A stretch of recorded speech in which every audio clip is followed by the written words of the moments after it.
What's up, guys? Today is the day I'm going to be rebuilding my PC. I'm going to go over step by step what's going into the PC, what the parts are, and then we'll be doing a time lapse. And I may stop from time to time to really show you what's going on, but that's going to be this video. This is the video where this bad boy is finally going into the PC, and I'll also be doing a benchmark between, because it's every other component of my PC is going to be the same except for the graphics card. So I'm going to do a benchmark to see how much better this is than my old setup. But without further ado, let's go over what's going in it. So starting off with the motherboard, this is a Gigabyte G97X with an Intel i7-4970 Devil's Canyon. So it's unlocked. We're going to be putting in 16 gigs of G-Skill's rip drawer. I don't remember the speed. Stock speed is 2133 megahertz. We're definitely going to be overclocking that at some point. But everything has to be the same again, just to make sure all the benchmarks are the same. To cool the processor, we're going to be using the H115i Corsair all-in-one liquid cooled unit. It comes with, it's a 2-fan setup, both 280mm fans. So that should definitely keep it cool. Excuse the light, it's glaring off of there. But you can kind of get the idea. Moving over to the case, which I'll get a better view here. This is a Corsair 760T. I'll definitely show you guys a better view of what it looks like when everything's done, but it's got a huge glass case and you can kind of see my crotch right there. How's it going? I do have a 275 gigabyte M2 SSD inside. It's already installed on the motherboard. The M2 right there, it's crucial. That holds the operating system.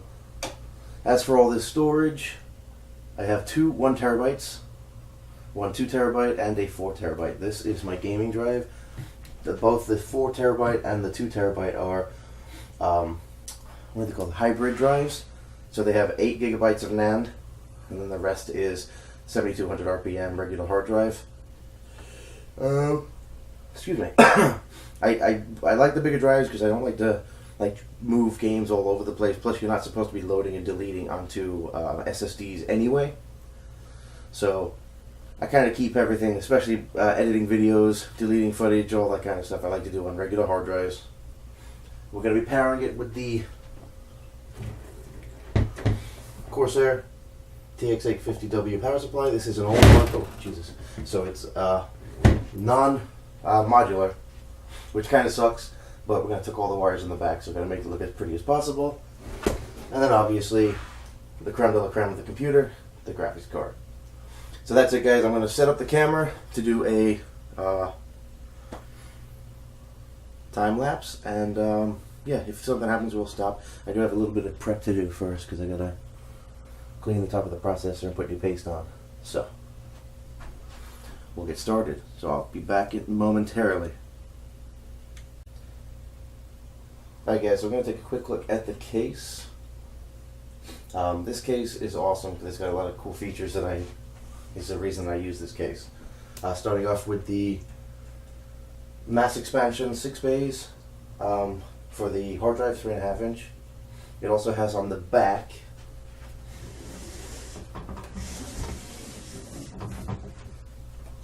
you can see here these 4 bays here. 1, 2, 3, 4 SSDs. If you use the regular non-M2 SSDs, they can slide in there, keeps them out of the way. Also, everything is quick release. So you take these little trays out, you put the hard drive into the tray, and it slides back in. This is also one of the few cases I could find this good quality with 5 1/4 in the front, because I forgot to mention, but I'm still one of those weirdos that use a optical drive. So I barely ever use this. Of course, you don't install games or anything from this because it's all digital. But I like to burn family DVDs here and there. I'm a dad, so that's what you gotta do. The other feature, you can see the bottom there. This is kind of annoying, switching between right here. This is where the power supply goes, and you can mount it so the fan faces down. And there is a dust filter for the power supply. Keep as much dust out of the computer as possible. It does have a top vent area up here. Bring that up. So this is a dust cover that keeps the dust off. And then when you're running, you take it off and you've got room for up to a 3-fan radiator up there. I can't remember what the size is, but it holds 280mm fans. It's got lots of different areas where you can install. So you do have to remove this if you want to put a larger fan in, obviously. You have to remove the mount for the disk drives. So I won't be doing that, but the cooler that I'm using is plenty for what I'm going to be using it for. Moving along.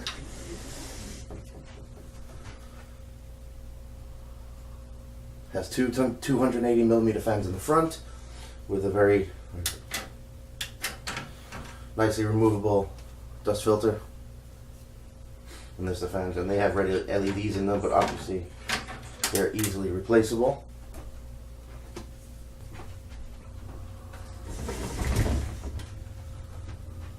And lastly, the huge cutout in the back plate where the motherboard goes, so you can get easy access to any kind of cooling that you're going to be mounting on the motherboard, so that's awesome.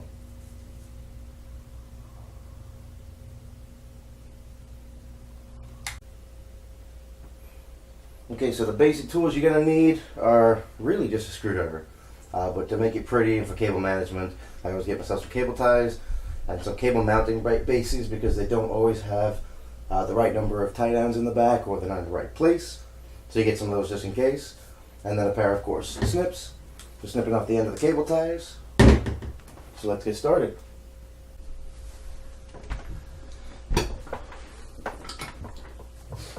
Okay, so generally this isn't how you would be starting if you were doing a brand new system, but like this is a rebuild, so I have to reset the cooler. So the first thing to do is clean off the old thermal paste. All you need is alcohol and a swab. I usually use a little alcohol swab, one of these little guys, for cleaning cuts. You don't want to get used too much alcohol.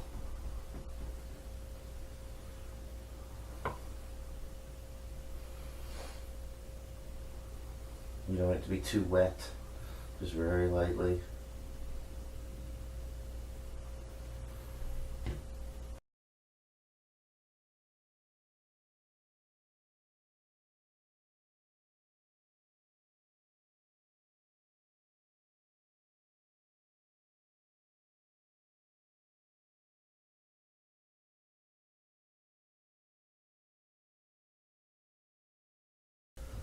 Okay, and that's it.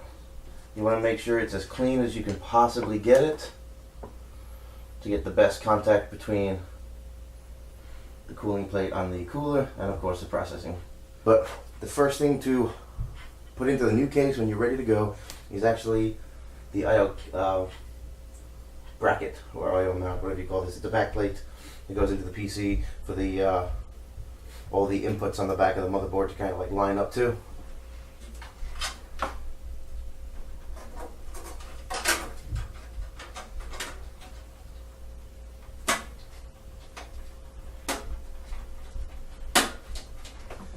If you can't get it to push in nicely, you can use the butt of a screwdriver and just kind of tap it into place. Make sure it's the right way up, which I believe it is. But the first piece of hardware, for my builds, and for most people that I know building computers, always put in the motherboard first. I don't think there's any way you could possibly do it otherwise. This case is awesome because it's got the standoffs pre-built into the case. So you go in at a little bit of an angle here, line it up with the I/O shield, and there's also the center bracket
And then, my friends, is the finished product.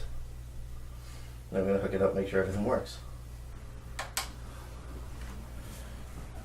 Okay, power works.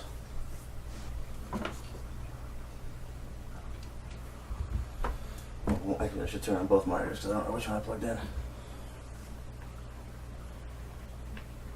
Oh, look at that. So far, so good.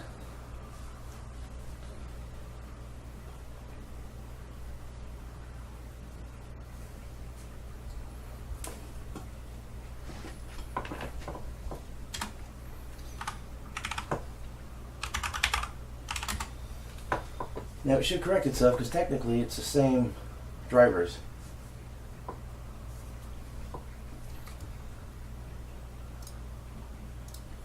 So it should auto detect and fix the screen, at least, maybe. There she goes. Now all this crap's everywhere because it doesn't have the second screen. So that's it, guys. That is the new PC build. All that work just to put in a new graphics card. But you know what? It looks great. That's all that matters. So I will be doing the benchmarks and then I will put them together. And yes, I know the 980 would have been a better benchmark against the 1080, or should I say the 980 Ti. But I didn't have one. I had a 970. So all I'm doing is showing you the difference between my PC.